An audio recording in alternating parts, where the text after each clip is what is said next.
d'identité. Et tous les citoyens ont leur droit au vote.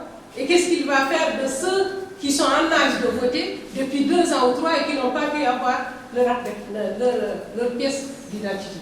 Mais aussi et surtout, c'est d'avoir une commission électorale indépendante qui va superviser tout le processus. Et donc, en somme, qu'il y ait une concertation sur les élections et qu'il y ait un processus qui soit engagé et qui soit fiable. Et si l'opposition le réclame, c'était déjà un acquis pour tout le peuple mauritanien. Pourquoi aujourd'hui on veut le remettre en cause?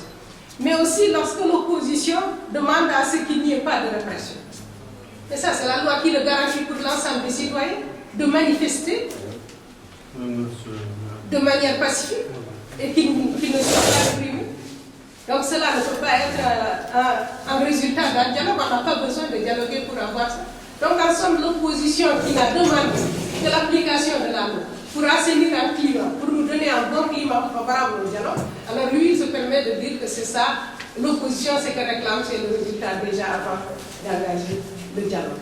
Mais aussi par rapport même à sa propre majorité, qu'il n'arrête pas de faire ses rêves de voleurs.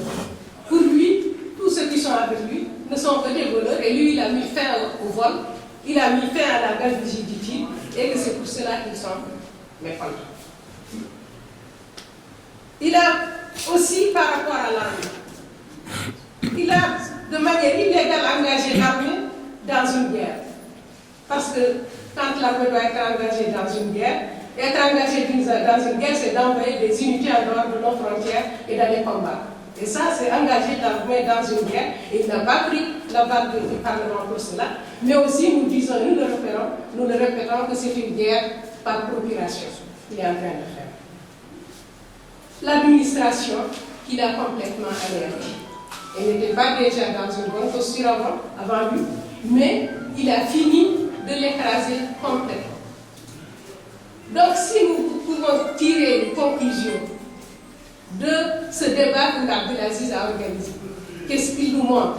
Il nous montre qu'aujourd'hui, dans ce pays, que nous avons une ligne de clivage très nette, qui met d'un côté tout le peuple mauritanien et de l'autre le président Mohamed Rafet. Parce que, vous voyez, tout le monde est mécontent. Et c'est les journalistes même qui l'avaient dit.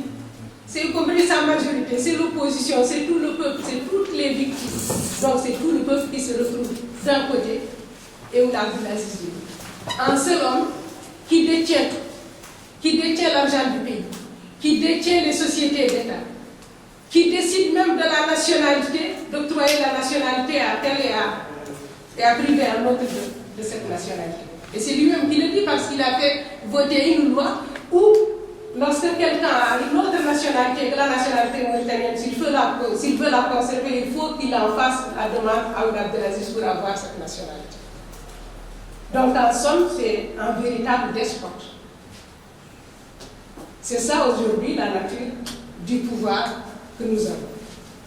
En tout cas, au niveau de l'UEF, ce que nous pouvons dire, c'est que nous montrons toute notre solidarité et notre soutien à toutes les victimes de Abdelaziz. Que ce soit aujourd'hui les éleveurs qui crient leur détresse, que ce soit les populations qui sont inquiètes de cet enrôlement qui est en train de se faire et qui va les exclure, que ce soit les anciens réfugiés ou les revenants de la Libye ou de la Côte d'Ivoire, que ce soit les travailleurs qui croupissent sous le poids donc, de la cherté de la vie et qui n'arrivent pas à avoir des augmentations de salaire, que ce soit les jeunes qui n'arrivent pas à trouver de l'emploi. Et à toutes donc, les victimes de Abdelaziz, nous montrons notre solidarité et notre soutien. Et nous considérons que cette situation ne peut pas durer et qu'il va inéluctablement arriver un changement dans ce pays. Alors, nous revenons sur 2 thèmes précis. C'est d'abord le problème des élections. Le problème des élections lui a montré qu'il peut accorder un report des élections. Et c'est comme s'il voulait dire que si l'opposition ne lui demandait, qu'il est prêt à accorder un report des élections. Nous ne demandons pas le report des élections. nous demandons l'organisation d'élections transparentes et fiables. Les délais peuvent être ce qu'ils sont. Nous ne sommes pas contre la date du 16 octobre, ni avant ni après le 16 octobre. Mais ce que nous exigeons, c'est qu'elles soient des élections concertées, qu'elles soient des élections transparentes. Et si ce n'est pas ça, nous ne sommes pas d'accord, nous ne marchons pas avec ça. Et il ne peut pas engager des élections aujourd'hui sans la concertation avec l'opposition. Donc que ce soit très clair, ce que nous cherchons, c'est des garanties de transparence. Et ces garanties de transparence, nous savons ce que c'est. C'est que d'abord qu'il y ait un fichier électoral qui est accepté par tous, que tous les citoyens mauritaniens qui ont le droit au vote soient inscrits sur ce fichier, qu'il y ait une commission électorale indépendante qui supervise ces élections. Et lorsque les conditions de transparence sont réunies, peu importe où la date qui sera réunie. Le deuxième problème, c'est le problème du dialogue. Le problème du dialogue, nous sommes pour le dialogue, mais un dialogue sérieux et responsable. Nous ne voulons pas d'un semblant de dialogue.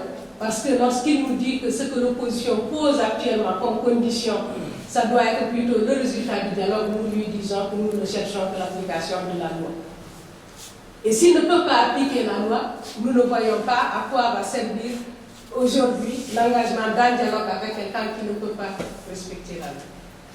Et déjà, qui nous a déjà montré qu'il ne peut pas lui-même respecter les engagements qu'il a pris parce que l'accord de Dakar est là comme référence. Donc nous sommes pour le dialogue, c'est connu, mais nous voulons un dialogue qui va aboutir à quelque chose.